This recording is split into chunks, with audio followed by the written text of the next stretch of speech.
Hello my students, my talented बच्चों, कैसे हैं आप सब स्टूडेंट्स। आज हम स्टडी करेंगे exercise 2.2 of class 8 maths NCERT. ठीक है, तो जिसमें मैंने आपको बताया था कि हम वर्ड प्रॉब्लम है उसे स्टडी करेंगे। तो एक्सरसाइज 2.2 का जो फर्स्ट सम है वो हम कर रहे हैं स्टूडेंट्स। सम है if you subtract 1/2 from a number, यानी अगर आप 1/2 को सब्ट्रैक्ट करते हो किसी भी नंबर में से, लेकिन मुझे वो नंबर नहीं पता। ठीक है, तो हम उसे मान लेते हैं let the number B x. ठीक है, वो नंबर एक्स है, चलो ठीक है। उसमें से मैंने 1/2 को सब्ट्रैक्ट किया और मल्टीप्लाई द रिजल्ट, यानी सब्ट्रैक्ट करने के बाद जो भी मेरे पास आया मैंने उसे 1/2 से मल्टीप्लाई किया। तो आपको क्या मिला है 1/8। तो वो नंबर बताइए क्या था। तो स्टूडेंट्स देखो, ये यहाँ पर 1/2 इसके साथ डिवाइड हो रहा है, तो उधर जाकर क्या हो जाएगा मल्टीप्लाई हो जाएगा ना, 2/1 इस तरह से हो जाएगा। तो 2 4 8, तो x माइनस 1/2 क्या हो जाएगा 1/4। तो x की वैल्यू क्या आएगी 1/4, और ये 1/2 उधर जाके क्या हो जाएगा प्लस का, तो x इज इक्वल टू 4, 1 + 2, तो x की वैल्यू क्या आएगी स्टूडेंट्स 3/4, यानी वो नंबर क्या था 3/4 था। आप इस तरह भी कर सकते हो, जैसे इसको मैं इसका अल्टरनेट मेथड भी चलो आपको करवा देती हूँ। अल्टरनेट मेथड हम इसे क्या करेंगे 1/2 को पहले x से मल्टीप्लाई करेंगे, x/2 बनेगा, फिर 1/2 को 1/2 से करेंगे 1/4 बनेगा, तो x/2 1/8 + 1/4 8, 1 + 2 3/8। अब ये 2 डिवाइड है, उधर जाके मल्टीप्लाई हो जाएगा, देन कटिंग हो जाएगी, तो x इज इक्वल टू 3/4। तो आंसर देखो सेम है। आप जिस भी मेथड से करना चाहते हो आप उस मेथड से कर सकते हो। ठीक है, नेक्स्ट सम है स्टूडेंट्स आपका सम नंबर 2। सम नंबर 2 क्या है, the perimeter of rectangular swimming pool is 154 metre. एक रेक्टेंगुलर पूल है, उसका जो पेरीमीटर है, अब रेक्टेंगुलर पूल का पेरीमीटर क्या होता है 2 × L + B, यही होता है ना रेक्टेंगल का। आप लोगों को अच्छे से पता होगा perimeter of rectangle is 2 × L + B which is equal to 154 metre. Students उसने कहा the length is 2 metre more than the twice its breadth. जो लेंथ है, लेंथ क्या है 2 मीटर मोर है, मतलब पहले थोड़ा थोड़ा पढ़ो और उससे साथ ही एक्शन में लो। लेंथ जो है वो 2 मीटर मोर है, तो मैंने इसे +2 लिख लिया। पर किसका मोर है ट्वाइस द ब्रेथ, यानी जो ब्रेथ है उसका ट्वाइस, लेकिन मुझे ब्रेथ ही नहीं पता, तो मैंने ब्रेथ को क्या मान लिया x। अब इसका जो है वो ट्वाइस है, तो लेंथ क्या बन जाएगी 2x + 2। आई बात समझ में कि लेंथ जो है वो 2 मीटर मोर है, तो मैंने +2 लिख लिया। पर किसका मोर है ब्रेथ के ट्वाइस का, तो मुझे ब्रेथ नहीं पता थी इसलिए मैंने इसे x लिखा, और लेंथ क्या होगी 2x + 2। यहाँ से लेंथ और ब्रेथ आ गई, तो उसने कहा दोनों निकालो, लेंथ क्या है ब्रेथ क्या है। तो मैंने यहाँ लेंथ की जगह क्या रखा 2x + 2 और ब्रेथ की जगह क्या रखा x, तो 154। तो ये 2 उधर जाके क्या हो जाएगा डिवाइड। चलो पहले इसे सॉल्व कर लेते हैं। 2x + x 3x + 2 154, 3x + 2, ये 2 उधर जाके स्टूडेंट्स डिवाइड हो जाएगा, तो 3x + 2 is equal to 77।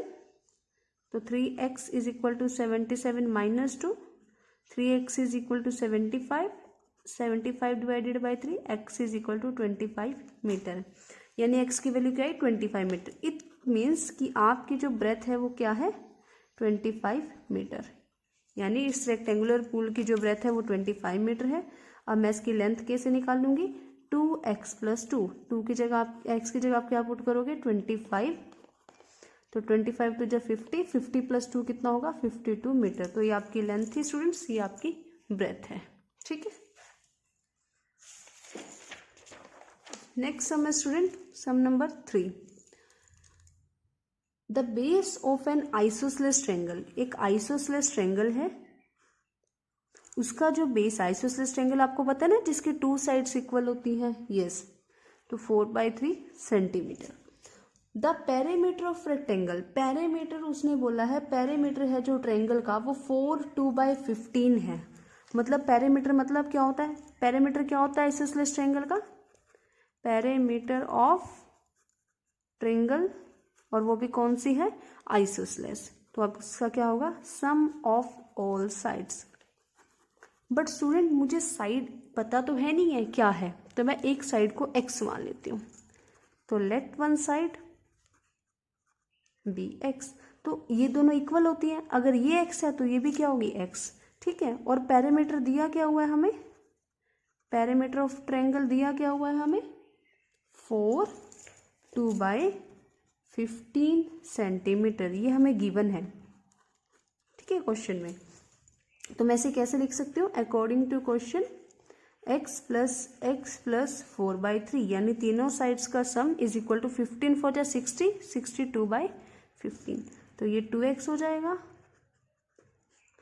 62/15। 2x is equal to 62/15 minus 4/3, 2x is equal to 15, 63।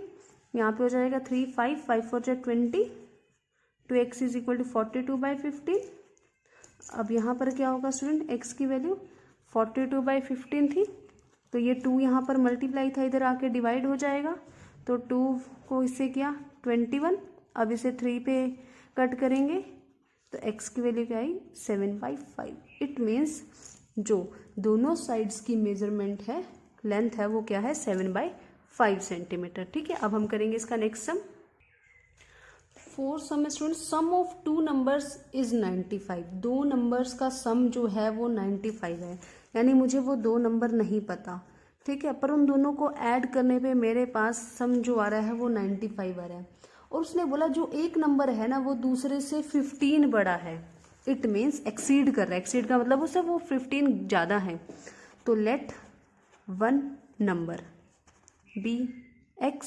तो एक नंबर क्या होगा? x। तो अदर नंबर क्या होगा? क्योंकि वो उससे 15 ज़्यादा है। Very good, x plus 15। तो दोनों नंबर को ऐड करके स्टूडेंट्स क्या आ रहा है? 95। अकॉर्डिंग टू क्वेश्चन दोनों नंबर को ऐड करके क्या आएगा? x plus 15 95। तो 2x plus 15 is equal to 95।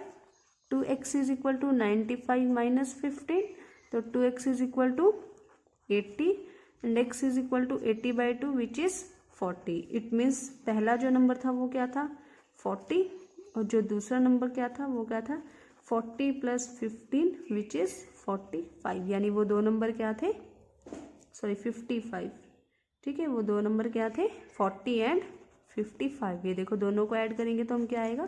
95। ठीक है, नेक्स्ट सम है students sum number 5। Sum number 5 में क्या है? Two numbers are in the ratio 5:3 और दोनों में डिफर है कितने? एक जो नंबर है वो कितना डिफर हो रहा है? 18 से। दोनों नंबर में डिफरेंस है जो, ठीक है, डिफर मतलब डिफरेंस है। तो वो नंबर्स क्या है? तो स्टूडेंट्स रेशियो में दिए हुए हैं, तो लेट फर्स्ट नंबर, पहले लेट कर लो, let a number B X. एक नंबर जो होगा वो एक्स होगा, तो उसमें से जो फर्स्ट नंबर होगा वो 5x होगा और जो सेकंड नंबर होगा वो 3x होगा, क्योंकि ये 5:3 में है, यानी वो 5 का मल्टीपल है और 3 का मल्टीपल है। ठीक है, रेशो का आपको अच्छे से पता है ना, जब रेशो में तो उन्हें कटिंग करते हैं तो 5 3 आएगा। तो अकॉर्डिंग टू क्वेश्चन दोनों में जो डिफरेंस है that is 18। It means 2x is equal to 18, तो x की वैल्यू क्या आएगी? 18/2 विच इज 9। इट मीन्स जो फर्स्ट नंबर है दैट इज 5 × 9 45, जो सेकंड नंबर है दैट इज 3 × 9 27। और देखो दोनों का डिफरेंस क्या आ रहा है? 18, which means it is a right answer. ठीक है, नेक्स्ट सम है स्टूडेंट्स 3 कॉन्जिक्यूटिव इंटीजर्स हैं, उसे ऐड किया जाता है अप टू 51। तो वो इंटीजर्स कौन से हैं?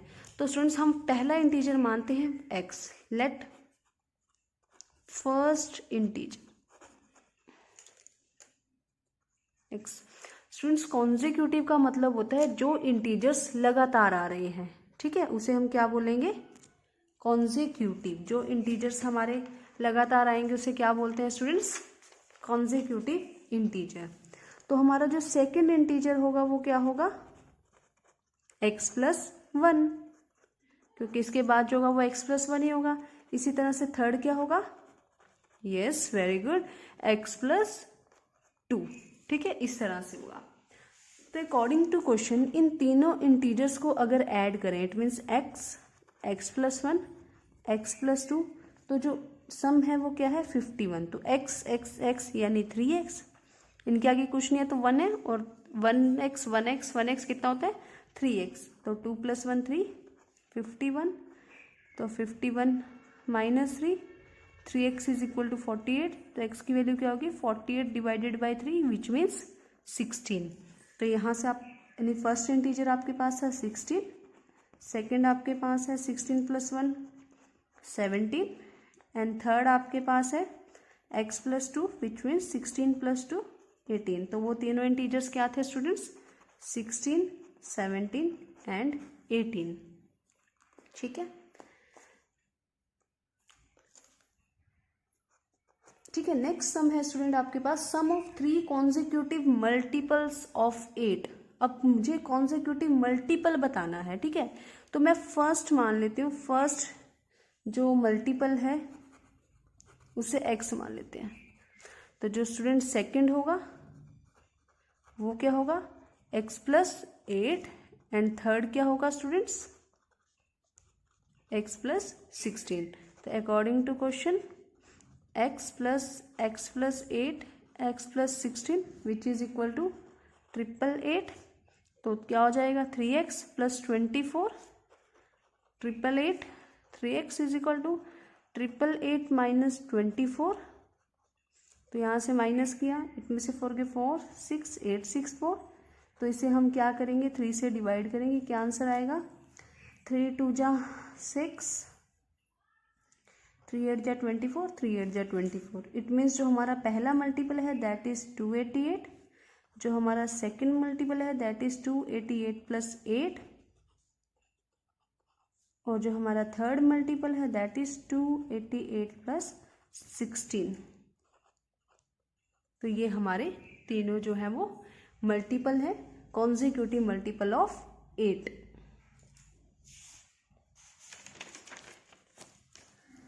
नेक्स्ट है स्टूडेंट सम 8th। उसमें उसने बोला student 3 consecutive integers, 3 consecutive integer हैं, इस तरीके से हैं कि जब तीनों को ऐड किया जाए और इनको इंक्रीजिंग ऑर्डर में लिया जाएगा, तो पहले वाले इंटीजर को 2 से मल्टीप्लाई करेंगे, सेकंड वाले को 3 से करेंगे, और थर्ड वाले को 4 से करेंगे, और देन उनको ऐड किया जाएगा तो 74 आएगा। तो वो नंबर बताओ। तो मैंने आपको बताया था, तो लेट फर्स्ट को consecutive integer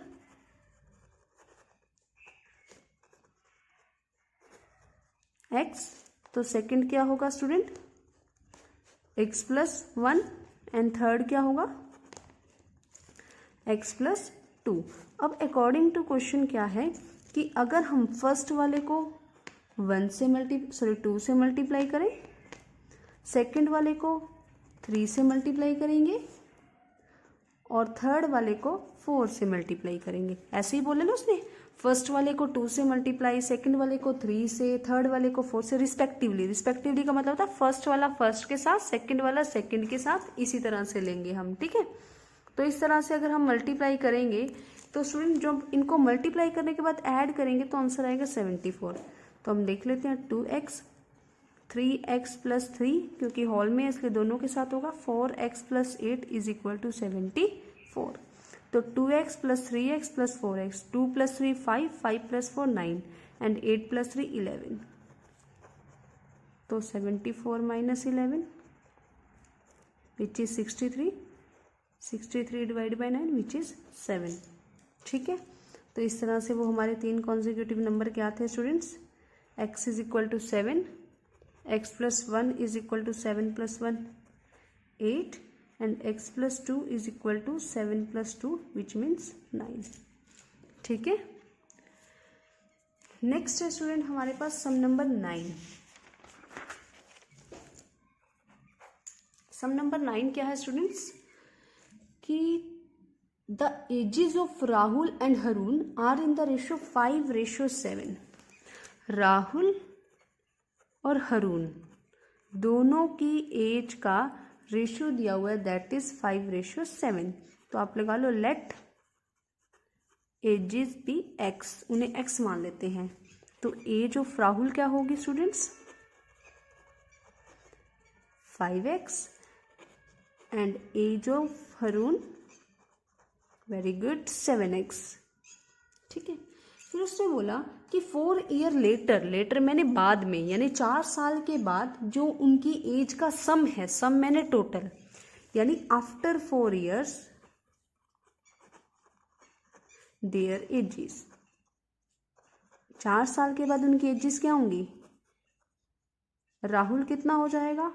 5x + 4, very good, and Haroon 7x + 4। यानी अब जो इनकी एजेस का सम होगा, यानी 5x + 4 + 7x + 4, वो कितना है? 56 ईयर्स। तो 5 + 7 12x, 4 + 4 8, 12x = 56 - 8 विच इज़ 48। इसे हम डिवाइड करेंगे, x की वैल्यू क्या आ गई स्टूडेंट्स? 4। अब उसने बोला हुआ है कि प्रेजेंट एजेस बताओ, तो 4 ईयर्स लेटर की नहीं बताएंगे, हम उसकी पिछली बताएंगे। तो राहुल की एज क्या होगी? 5x which means 5 × 4 20 years. Haroon की एज क्या होगी? 7x which means 7 × 4 28 years. ठीक है स्टूडेंट्स, आई होप आप लोगों को बहुत अच्छे से समझ आ रहा है। नेक्स्ट है स्टूडेंट आपका सम नंबर 10। सम नंबर 10 क्या है students? The number of boys and girls are in the ratio 5 the number of boys and girls in a class are in the ratio 7:5। Boys और गर्ल्स दोनों की रेशियो कितनी दी हुई है स्टूडेंट्स? 7:5। ठीक है, तो let number of student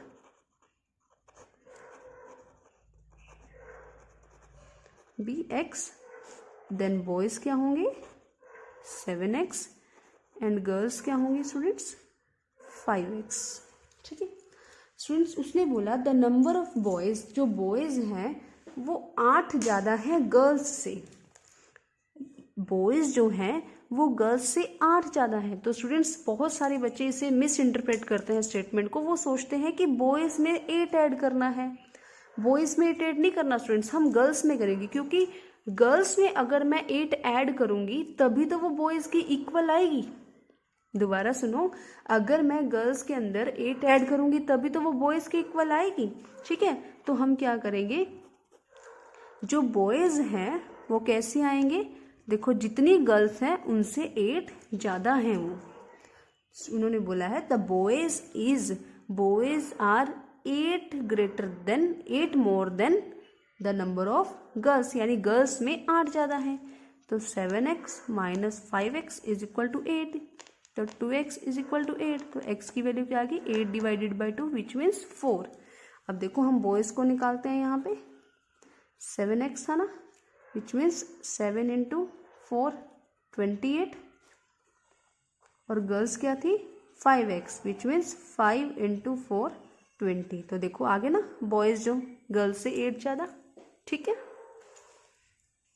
next sum है स्टूडेंट्स सम नंबर 11। ठीक है, पहले स्टूडेंट मैं आपको इसका डायग्राम के थ्रू बताऊंगी। ठीक है, क्योंकि ये जो स्टेटमेंट है इंपॉर्टेंट है और बच्चे इसमें जो है कंफ्यूज भी होते हैं बहुत ज़्यादा। ठीक है, तो हम इसे कैसे करेंगे? तो देखो, Bhaichung father is 26 year younger than Bhaichung grandfather. ये बाईचुंग के ग्रैंडफादर हैं। ठीक है, बाईचुंग के ग्रैंडफादर, ये बाईचुंग के फादर हैं और ये खुद बाईचुंग है। ठीक है, तो उसने सबसे पहले बोला कि बाईचुंग के फादर हैं वो बाईचुंग के ग्रैंडफादर से यंगर मैंने छोटे हैं। इनसे कितने साल छोटे हैं? 26, या मैं ऐसे भी कह सकती हूँ कि जो बाईचुंग के फादर हैं, जो ग्रैंडफादर हैं वो बाईचुंग के फादर से 26 ईयर बड़े हैं। बाईचुंग के फादर से ये ग्रैंडफादर 26 ईयर बड़े हैं। ठीक है, नेक्स्ट इसको हम ऐसे एरो की इस तरफ लगा देते हैं ताकि आप लोगों को पता चल जाए कि हम इसमें ऐड कर रहे हैं। ठीक है, उसके बाद उसने बोला कि and 29 years older than Bhaichung, और बाईचुंग से वो खुद यानी बाईचुंग के फादर बाईचुंग से 29 ईयर्स बड़े हैं। ठीक है, तो उसने बोला और तीनों की एज का जो सम है वो कितना है 135। अब तीनों की एज बताओ। अब मुझे बाईचुंग की एज ही नहीं पता, तो मैं बाईचुंग के फादर की एज कैसे निकालूंगी, ग्रैंडफादर की एज कैसे निकालूंगी। तो स्टूडेंट्स सबसे पहले मैं क्या लेती हूँ, बाईचुंग की एज। तो लेट एज ऑफ बाईचुंग क्या होगी x। तो बाईचुंग के फादर की एज क्या होगी students, yes x plus 29, very good. और बाईचुंग के ग्रैंडफादर की एज क्या होगी, ये तो होगी x प्लस 29 और प्लस 26, क्योंकि हम बाईचुंग के पॉइंट ऑफ व्यू से ले रहे हैं। तो बाईचुंग प्लस उसके फादर की एज प्लस उससे जितने ईयर्स उसके ग्रैंडफादर यंगर मतलब ओल्डर है उसके बाईचुंग के फादर से, तो वो टोटल एज। तो x प्लस 29 प्लस 26, तो इस तरह से लेंगे। तो ये हो जाएगा x प्लस 55, यानी बाईचुंग के ग्रैंडफादर की एज है। अब इनकी एज का सम लेते हैं हम अकॉर्डिंग टू क्वेश्चन। तीनों की एज, ये बाईचुंग की एज है, उसके फादर की एज है x प्लस 29 और ग्रैंडफादर की एज है x प्लस 55, और तीनों की एज का टोटल क्या है 135। तो 3x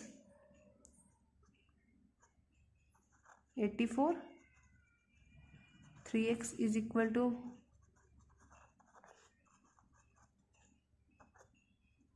तो x की वैल्यू क्या आ जाएगी स्टूडेंट्स 17। इट मीन्स जो बाईचुंग है वो कितना होगा, जो बाईचुंग की एज है वो कितनी है स्टूडेंट्स 17 ईयर्स। बाईचुंग के फादर की एज कितनी होगी x plus 29, it means 17 plus 29 which is 46 year. Bhaichung के ग्रैंडफादर की एज क्या होगी x plus 55 which means 70 plus 55 72 years. ठीक है, तो ये था स्टूडेंट्स आपका सम नंबर 11। अब हम करते हैं नेक्स्ट सम नंबर 12। सम नंबर 12 क्या है स्टूडेंट्स, देखो कि 15 ईयर्स फ्रॉम नाउ, यानी आज के 15 साल बाद रवि की एज होगी उसकी प्रेजेंट एज का 4 टाइम्स होगी। ठीक है, तो मुझे रवि की प्रेजेंट एज ही नहीं पता, तो लेट रवि's प्रेजेंट एज क्या होगी x। तो अकॉर्डिंग टू क्वेश्चन 15 ईयर्स बाद यानी x प्लस 15, जो उसकी एज है वो प्रेजेंट एज का 4 टाइम्स होगी, ऐसे ही लिखेंगे ना हम। ठीक है, कि जो रवि की प्रेजेंट एज तो मुझे नहीं पता थी, लेकिन 15 साल बाद तो x प्लस 15 उसकी एज का 4 टाइम्स होगी, क्योंकि दोनों एक ही बात है इसलिए मैं इसको इक्वेट कर सकती हूँ। तो 4x, ये x माइनस हो जाएगा और ये 15 हो जाएगा। ठीक है, उधर जाके मैंने माइनस कर दिया, तो 3x इज इक्वल टू 15, तो x की वैल्यू क्या आएगी 15/3 विच मीन्स 5। तो रवि की जो प्रेजेंट एज है वो क्या है 5 ईयर्स। ठीक है, नेक्स्ट है स्टूडेंट सम नंबर 13। एक रैशनल नंबर है, वो इस तरीके से है कि अगर आप उसमें 5/2 मल्टीप्लाई करते हो, 2/3 ऐड करते हो तो आपको -7/12 मिलेगा। तो मुझे वो रैशनल नंबर ही नहीं पता, तो let a rational number be x, आप उसे x मान लो। अब उसने कहा इसके अंदर अगर आप इसको 5/2 से मल्टीप्लाई किया तो क्या होगा 5x/2, और इसके अंदर 2/3 ऐड किया तो आपको क्या मिलेगा -7/12। तो 5x/2 आप इसको बहुत अच्छे से सॉल्व कर सकते हो। ये प्लस है, उधर जाके क्या हो जाएगा स्टूडेंट्स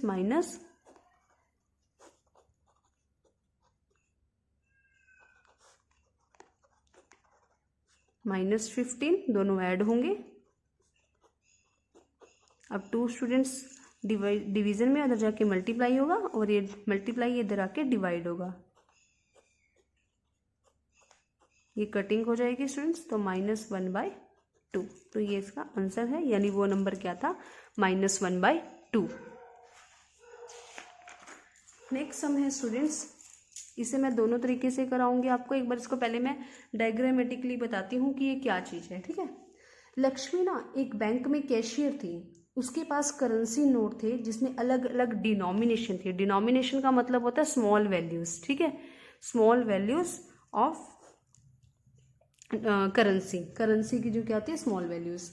तो उसके पास जो बैंक में 100 रुपीज़ के नोट थे, 50 के थे और 10 के थे, और उनकी रेशो भी दी गई है, और टोटल उसके पास कैश अवेलेबल था 4 लाख। तो देखो स्टूडेंट्स, उसके पास टोटल इतने पैसे अवेलेबल थे, वो क्या थे, 4 लाख रुपए थे, जो कि 3 डिनोमिनेशन में थे, 3 डिनोमिनेशन में थे। कौन कौन से डिनोमिनेशन में, ₹100, ₹50, ₹10, ठीक है। जो रुपीज़ उनकी रेशो दी हुई है, रिस्पेक्टिवली बोला हुआ उन्होंने, तो 100 के थे 2:3:5। तो मैं क्या मानती हूँ, यहाँ पर लेट कर लेती हूँ, let the notes, number of notes, ठीक है, कितने नोट्स हैं, x, तो ये 2x हो गए, ये 3x हो गए, ये 5x हो गई, ठीक है। तो आप इसको लिखने का स्टाइल अभी बताऊंगी, पहले मैं आपको समझा रही हूँ। देखो स्टूडेंट्स, अगर मैं नंबर ऑफ नोट को इस उसकी वैल्यू से मल्टीप्लाई करूंगी, ठीक है, नंबर ऑफ नोट को वैल्यू से मल्टीप्लाई करूंगी इस तरह से, और सबको ऐड करूंगी, तो वो इतने पैसे बनेंगे।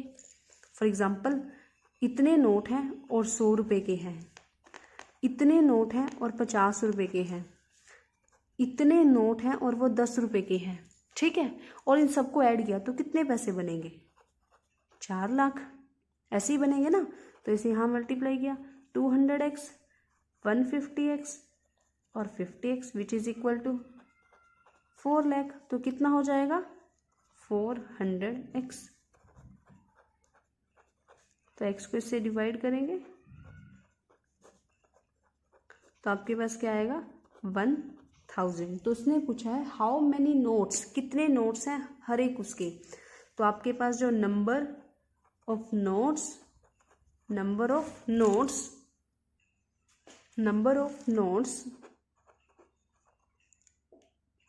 ऑफ ₹100, तो 2x, तो it means 2 × 1000 which is 2000 notes, ठीक है। इसी तरह number of notes of ₹50 which is 3x, which means 3 × 1000, 3000 notes. Number of notes of ₹10 which is 5x, which means 5 × 1000 which means 5000 notes। यानी आपके पास 2000 नोट थे 100 रुपये के, 3000 नोट थे 50 के, और 5000 नोट थे 10 के। किसके पास, लक्ष्मी के पास, जो कि बैंक में कैशियर थी, आपके पास नहीं थे अभी, ठीक है, लक्ष्मी के पास थी अकॉर्डिंग टू क्वेश्चन, ठीक है। तो स्टूडेंट्स ये था, और आप इसे इसी तरह से लिखोगे, let the number of notes x, then the number of notes of ₹100 2x, then ₹50 3x, then ₹10x 5x, then according to question. फिर आप यहाँ से लिखना स्टार्ट कर दोगे इसे, ठीक है। ये मैंने डायग्रामेटिकली वे में बताया ताकि आप लोगों को इजीली समझ आ जाए। नेक्स्ट है स्टूडेंट्स, सेम क्वेश्चन है, I have a total of ₹300 in coins of denomination, मतलब मेरे पास 300 रुपये हैं, ठीक है, जो कि कॉइन्स के डिनोमिनेशन में, मतलब सिक्के हैं मेरे पास, 1 रुपये का, 2 रुपये का और 5 रुपये का सिक्का है। फिर उसने कहा जो 2 का कॉइन्स है ना, वो 5 के कॉइन्स का 3 टाइम्स है, और जो टोटल कॉइन्स है वो 160 है। तो इसे भी हम पहले डायग्रामेटिकली शो करेंगे, ठीक है। कैसे, टोटल कितने रुपीज़ हैं, 300 रुपीज़ है, किस किस फॉर्म में है, ₹1, ₹2, ₹5, ठीक है, 1 रुपये का, 2 रुपये का और 5 रुपये का सिक्का है मेरे पास। स्टूडेंट्स, उसने कहा जो 2 रुपये का सिक्का है ना, वो 5 के सिक्के का 3 टाइम है। मुझे 5 रुपये का सिक्का ही नहीं पता, तो let coin of ₹5 be x, उसे x मान लेते हैं, मान लिया, ठीक है। नंबर ऑफ कॉइन कितने कॉइन्स है ये निकालने हैं हमने, ठीक है। The number of coin of ₹5 BX, हमने एक्स के जो कॉइन्स 5 रुपीज़ के कॉइन थे उसे एक्स मान लिया, ठीक है। फिर उसने बोला जो 2 का कॉइन है ना वो 5 के कॉइन का 3 टाइम है। अब मुझे पता है 5 का कॉइन क्या है, एक्स है, तो ये उसका क्या हो जाएगा 3x है। और स्टूडेंट्स तीनों को मिलाकर, 1 रुपये को, 2 रुपये को और 5 रुपये, तीनों को जो मिलाकर टोटल कितने कॉइन्स है 160। तो मुझे ये बताना है 1 के कॉइन कितने हैं। तो आप बहुत अच्छे से समझ सकते हो इसको। अगर मैं 160 में से 2 रुपये और 5 रुपये के सिक्के निकाल दूँ तो बचे हुए क्या होंगे, 1 रुपये का सिक्का होगा। अगर मैं 160 में से ये 3x + x यानी 4x माइनस कर दूँ तो बचे हुए क्या होंगे, 1 रुपीज़ का कॉइन होगा, बिल्कुल होगा, है ना। तो इस तरह से तो आप लिखोगे number of coin of ₹2 is equal to 3x, number of coin of ₹1 160 minus 4x। अब सिमिलरली अकॉर्डिंग टू क्वेश्चन हम क्या करेंगे, 1 को इससे मल्टीप्लाई करेंगे 160 माइनस 4x, 2 को करेंगे 3x से, 5 को करेंगे x से, तब जाके हमारे पास कितने रुपए बनेंगे स्टूडेंट्स 300। अब हम इसे सॉल्व करेंगे 160 माइनस 4x, 2 3 जा 6x, 5x is equal to 300।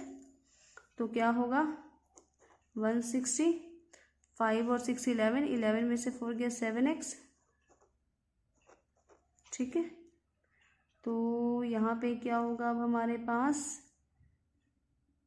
-7x is equal to 300 minus 160। आगे करते हैं इसे, -7x is equal to, sorry students यहाँ पे प्लस का आना था, मैंने गलती से माइनस का लिख दिया, तो ये हो जाएगा 140, ठीक है। तो यहाँ से x की वैल्यू क्या आ जाएगी 140 divided by 7 which is means 20, ठीक है।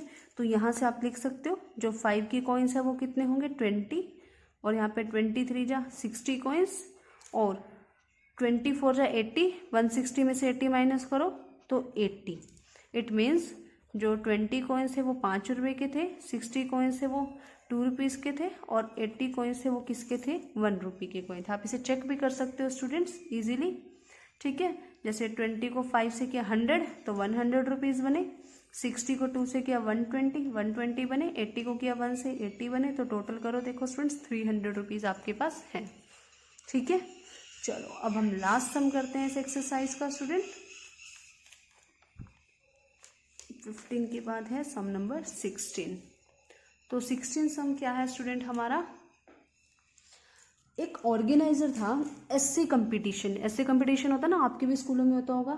तो उसमें उन्होंने डिसाइड किया कि जो विनर है उसे देंगे हम 100 रुपीज़, और जो पार्टिसिपेंट है जिसने मतलब पार्टिसिपेट तो किया है बट वो कंपटीशन को विन नहीं किया, तो उसे हम 25 रुपीज़ देंगे, और जो टोटल प्राइज मनी होगी ना वो 3000 होगी। और जो नंबर ऑफ विनर्स निकालो, अगर टोटल पार्टिसिपेंट 63 हैं तो स्टूडेंट सेम कितने रुपीज़ डिस्ट्रीब्यूट करने हैं 3000, उसे लिखो। किस किस के बीच में करने हैं, पार्टिसिपेंट्स और विनर, ठीक है। तो स्टूडेंट्स सबसे पहले हमें जो चीज़ निकालनी है हम उसे x मान लेते हैं। तो लेट नंबर ऑफ विनर, क्योंकि मुझे विनर निकालने हैं इसलिए मैं क्या मानूंगी इसे x, ठीक है। अब देखो जो विनर था उसे तो मिलेंगे 100 रुपीज़, और जो पार्टिसिपेंट था उसे मिलेंगे 25, ठीक है। विनर मुझे नहीं पता तो मैंने उसे x मान लिया, पर मुझे ये पता है टोटल जो पार्टिसिपेंट्स हैं वो 63 हैं। तो अगर 63 में से मैं x माइनस कर दूँ तो बचे हुए क्या होंगे पार्टिसिपेंट, इसी तरह होंगे ना, है ना स्टूडेंट्स। क्या होंगे कि अगर विनर क्या होगा x होगा, और टोटल स्टूडेंट 63 थे, तो 63 में से अगर मैं विनर माइनस कर दूं तो बचे हुए क्या होंगे पार्टिसिपेंट, और उनको कितने मिलेंगे 25 रुपीज़, और जो विनर होगा उसे क्या मिलेगा 100 रुपीज़, ठीक है। तो let number of winner then number of participant 63 minus x। अब अकॉर्डिंग टू क्वेश्चन 100 रुपीज़ किसे मिलेंगे विनर को, और 25 रुपीज़ किसे मिलेंगे पार्टिसिपेंट को, और टोटल कितना मिलेगा 3000। तो मुझे नंबर ऑफ विनर निकालने हैं। तो 100x और 25 को 63 से करेंगे हम मल्टीप्लाई,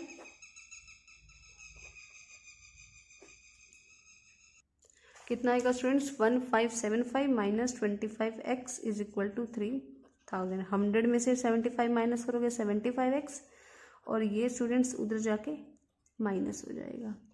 तो 75x इज इक्वल टू, इसे माइनस करो 25, 9 में से 5 गया 4, 2 में से 1 गया 1। अब इसे हम क्या करेंगे स्टूडेंट्स, डिवाइड। अब हम इसे डिवाइड करेंगे तो हमारा क्या आएगा, ये डिवाइड हो गया आएगा स्टूडेंट्स इसमें से 19। इट मीन्स जो हमारे नंबर ऑफ विनर्स थे वो क्या थे, 19। तो स्टूडेंट्स ये थी आपकी एक्सरसाइज ऑन, बहुत लेंथी एक्सरसाइज थी बट बहुत ही इंटरेस्टिंग और मज़ेदार एक्सरसाइज थी। Exercise 2.2 of chapter 2 linear equations in one variable, जिसकी वर्ड प्रॉब्लम आज हमने करी है। आई होप आपको इन मेथड से ये सारी जो चैप्टर के सम हैं वो अच्छे से क्लियर हो जाएंगे। ठीक है, अब स्टूडेंट्स अगर आप लोगों को इस सम में फिर भी कुछ दोबारा समझना हो या कोई एक्स्ट्रा क्वेश्चन आपने पूछना हो तो स्टूडेंट्स आप लोग कमेंट सेक्शन में कमेंट करके बिल्कुल पूछ सकते हैं, मैं आपको उसका सोल्यूशन डेफिनेटली प्रोवाइड करूँगी। ठीक है, तो मेरे टैलेंटेड बच्चों आज के लिए बहुत है, मिलते हैं आपसे नेक्स्ट वीडियो में, बाय बाय।